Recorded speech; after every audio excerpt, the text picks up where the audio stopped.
Alors aujourd'hui, nous allons parler de reconversion professionnelle et surtout de la manière de valoriser votre reconversion professionnelle. Pourquoi ce sujet ? Parce que lors du sondage que nous avons réalisé dernièrement, vous avez été très nombreux à exprimer vos difficultés par rapport à la reconversion professionnelle et à la manière de la valoriser. Donc ça va être le sujet d'aujourd'hui, et sachant que ce qui est peut-être le plus important, c'est surtout la manière dont vous allez vous positionner par rapport à votre reconversion professionnelle.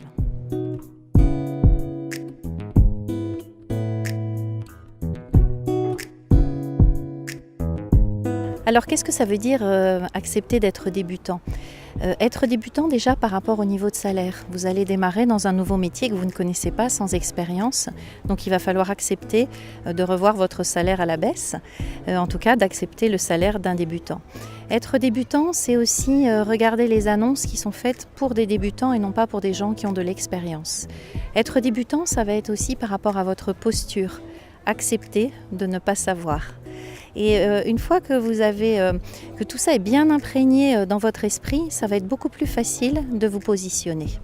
Regardez par rapport à vos cibles toutes les entreprises qui cherchent des jeunes, qui cherchent des juniors. Contactez les entreprises qui ont mis en place des partenariats avec votre centre de formation. Contactez les personnes qui ont suivi la même formation que vous les années d'avant, qui sont peut-être déjà rentrées dans des entreprises et qui pourront vous mettre en avant, qui pourront vous recommander dans leur propre entreprise. Ayez une démarche finalement d'étudiants qui fait fonctionner son réseau, le réseau des anciens élèves, le réseau des entreprises qui sont partenaires de son école. Par rapport à votre outil principal qui est le CV, il faut que vous fassiez aussi un CV de débutant. Qu'est-ce que cela signifie ? Alors ça veut dire que dans votre CV, c'est un CV qui va avoir comme titre le titre de votre nouveau métier.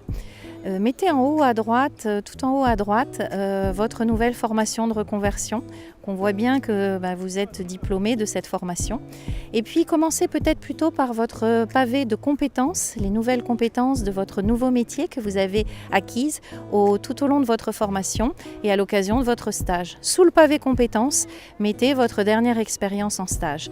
Et ensuite, qu'est-ce que cela signifie ? Ça veut dire qu'il va falloir que vous réduisiez les expériences de votre ancienne vie. Non seulement vous allez devoir réduire les expériences de votre ancienne vie professionnelle, mais également les transformer, c'est-à-dire mettre beaucoup plus en avant des compétences qui sont des compétences transférables et qui correspondent à votre ancien métier.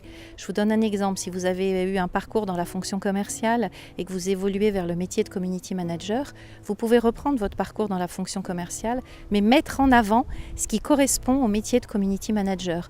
Par exemple, des qualités d'écriture, vous avez été sur les réseaux sociaux, vous étiez responsable d'un site internet.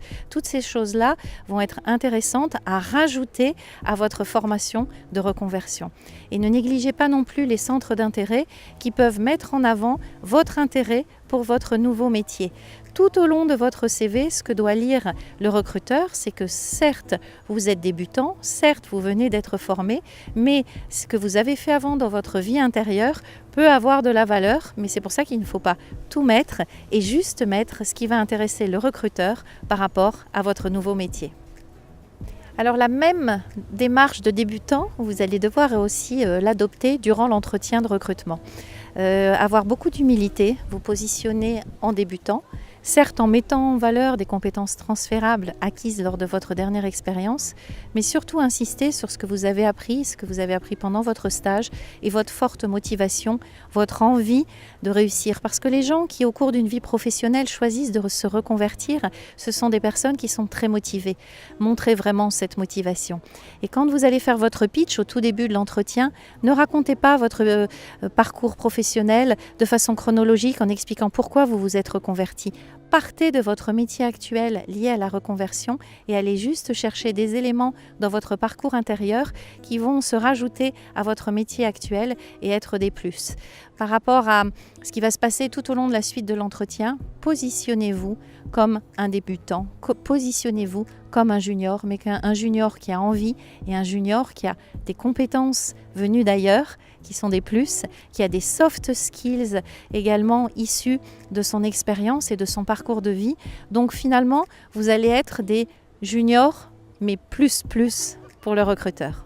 Soyez fiers de votre reconversion. Il faut beaucoup de courage, beaucoup d'abnégation quand on a eu un métier, quand on a travaillé pendant des années dans une entreprise, dans plusieurs entreprises avec un métier particulier, de prendre la décision de repartir sur les bancs de l'école, de redémarrer à zéro. Il faut beaucoup de courage, beaucoup de motivation. Soyez très fiers de votre reconversion et dites-vous que de toute façon, nous allons maintenant vers des parcours non linéaires. Les gens seront amenés à changer 1 fois, 2 fois, 3 fois de métier dans leur vie.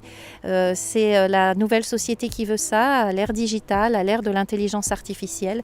Donc vous êtes dans le coup, même si vous ne rentrez pas pile poil dans les cases, vous avez un parcours atypique, mais un parcours qui a de la valeur. Et n'oubliez pas, surtout, de montrer l'essentiel, votre très forte motivation pour apprendre.